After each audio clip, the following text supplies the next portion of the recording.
আপনার একটা Facebook page থাকলে এই ভিডিওটা স্কিপ করার কোনো সুযোগ নাই। 95% মানুষ নামের নিচে যে ইউজার নেমটা দেখতে পারতেছেন, ইউজার নেমটা সেট করতে পারে না। কারো কারো ক্ষেত্রে ইউজার নেমটা নেয় না। একটা ফেসবুক পেজ ওপেন করার পর ইউজার নেমের উপর ডিপেন্ড করেই কিন্তু কাউকে লিঙ্কটা দেওয়া হয়, বা সার্চ র্যাঙ্কে কিন্তু ইউজার নেমের উপর ডিপেন্ড করেই আসে। আপনি চাইলে কিন্তু আপনার নাম দিয়ে আপনার লিঙ্কটাকে কাস্টমাইজ করতে পারবেন, আপনার ফেসবুক পেজটাকে সার্চ র্যাঙ্কে আনতে পারবেন। 95% মানুষ ফেসবুক পেজ থেকে ইনকাম করে, আপনার সেই ফেসবুক পেজটা মনিটাইজেশন হয়, বাট ইউজার নেমটা কিন্তু সেট করতে পারে না। এটা ধরতে পারেন ফেসবুক পেজের সৌন্দর্য হচ্ছে এটা, আপনার ফেসবুক পেজটা প্রফেশনাল দেখাবে, দেন আপনার ফেসবুক পেজটা সার্চ র্যাঙ্কে আসবে। যখন আপনার ফেসবুক পেজটা সবার সামনে শো করবে, সার্চ র্যাঙ্কে যাবে, তখন কিন্তু আপনার সেই ফেসবুক পেজটা দ্রুত গ্রো হবে, আর এতে করে কিন্তু আপনি দ্রুত সফলতা পাবেন। এই ভিডিওতে আমি আপনাদেরকে ইউজার নেমটা সেট করে দেখাবো। যাদের ইউজার নেমটা নিতেছে না তারাও কিন্তু এই ভিডিওটা দেখার পর খুব সহজেই ইউজার নেমটাকে সেট করতে পারবেন। তো তার আগে ফটাফট ভিডিওতে লাইক করেন, আর এই ভিডিওটা শেয়ার করে অবশ্যই প্রত্যেকের কাছে ছড়িয়ে দেন। এই মুহূর্তে আমি একটা ফেসবুক পেজ ওপেন করে নিলাম, আর এই ফেসবুক পেজের নাম হচ্ছে গেমার বিল্লা। এই ফেসবুক পেজে কিন্তু আমি ইউজার নেমটা নিয়ে দেখাবো। তার জন্য প্রথমে আমাদেরকে যে কাজটা করতে হবে, থ্রি ডটে ক্লিক করতে হবে, দেন সেটিংসে ক্লিক করতে হবে। এখান থেকে হালকা নিচের দিকে স্ক্রল করতে হবে, দেন এইখান থেকে পাবেন পেজ সেটআপ নামে একটা অপশন। এই পেজ সেটআপের উপর আপনাদেরকে টাচ করতে হবে। দেন এইখান থেকে আপনি পাবেন হচ্ছে নেম নামে একটা অপশন, তার পাশেই কিন্তু আপনি দেখতে পারবেন যে ইউজার নেম নামে একটা অপশন। এই ইউজার নেমটাই কিন্তু আপনাদেরকে সেট করতে হবে। আর অবশ্যই আপনি মনে রাখবেন, ইউজার নেমটা সেট করবেন মানে আপনি যখন কাউকে আপনার ফেসবুক পেজের লিঙ্কটা দিতে যাবেন, তখন কিন্তু আপনার সেই ইউজার নেমটা শো করবে। লিঙ্ক কাস্টমাইজ, যেটাকে বলে হচ্ছে লিঙ্ক কাস্টমাইজ করা।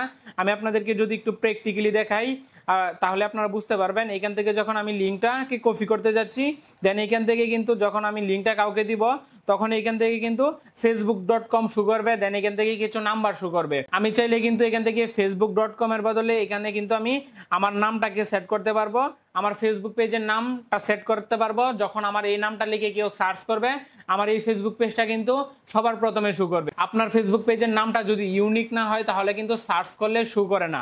সেক্ষেত্রে যখন আপনি ইউজার নেমটা সেট করে দিবেন, ফার্স্টে আপনার ফেসবুক পেজটা শো করবে, তারপর বাকি সবার ফেসবুক পেজ শো করবে। আর একবার যেই নামে ইউআরএলটা নিয়ে নেওয়া হয়, সেই নামে কিন্তু আর ইউআরএল নেওয়া যায়। আপনার ফেসবুক পেজটা আপনি যেই নামে খুলবেন, সেই নামে আপনি ইউআরএলটা নিয়ে রাখবেন, তাহলে আপনার সেই নামে অন্য কেউ ফেসবুক পেজের ইউআরএলটা নিতে পারবে না।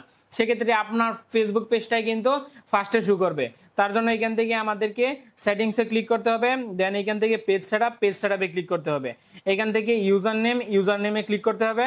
আপনার যে ফেসবুক পেজের নামটা, এই ফেসবুক পেজের নামটা হচ্ছে এখানে বসাতে হবে, আর অবশ্যই ছোট হাতের দিতে হবে, তা না হলে কিন্তু হবে না। এখান থেকে আমি দিয়ে দিচ্ছি, যেহেতু ওই পেজের নাম হচ্ছে গেমার বিল্লা। আচ্ছা, এখান থেকে আমি গেমার বিল্লা দিয়ে দিলাম। দেখি এই নামটা নেয় কিনা, এই নামটা দিয়ে আগে কেউ ইউজার নেম নিয়েছে কিনা এখানে এখনই আমরা বুঝতে পারবো। এখান থেকে যদি সেভে ক্লিক করি তাহলে বুঝতে পারবো। এখান থেকে অবশ্যই আপনাদের টু ফ্যাক্টর চালু করা থাকলে টু ফ্যাক্টরে কোড যাবে, কোডটা এখানে বসাতে হবে। আমি টু ফ্যাক্টরটা বসিয়ে দিলাম, দেন এখান থেকে কন্টিনিউতে ক্লিক করব। এবার দেখেন user name has been save it, আমার ইউজার নেমটা কিন্তু সেভ হয়ে গেছে। এখান থেকে যদি আমি রিফ্রেশ করি, আবারও প্রবেশ করি, কারো কারো ক্ষেত্রে একটু টাইম নিতে পারে। দেখেন এখানে কিন্তু আমার ইউজার নেমটা সেট হয়ে গেছে।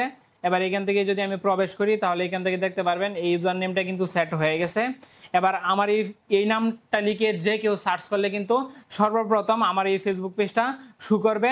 এভাবে কিন্তু আপনারা ইউজার নেমটা সেট করে নিতে পারেন। এবার এইখান থেকে দেখেন আমি যখন লিঙ্কটা কাউকে দিব, এখানে কিন্তু আমার নামটা শো করবে, এই ফেসবুক পেজের নামটা শো করবে, কোনো facebook.com শো করবে না। আপনি চাইলে কিন্তু এভাবে আপনার ইউজার নেমটা সেট করতে পারেন। এখন যাদের ইউজার নেমগুলো সেট হয় না তারা কিভাবে সেট করবেন, দেখেন আপনার নামে যদি কেউ আগে থেকে ইউজার নেম নিয়ে থাকে, মানে লিঙ্কটা কাস্টমাইজ করে রাখে, তাহলে কিন্তু আপনি সেই নামে নিতে পারবেন না। সেক্ষেত্রে আপনার ফেসবুক পেজের নামটা চেঞ্জ করতে হবে। ফেসবুক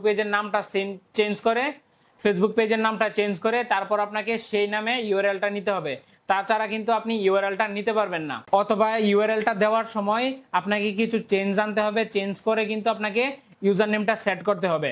তো আশা করি আপনারা এই বিষয়টা ক্লিয়ার হয়ে গেছেন। তো আজকের এই ভিডিওটা আপনাদের জন্য খুবই গুরুত্বপূর্ণ ছিল।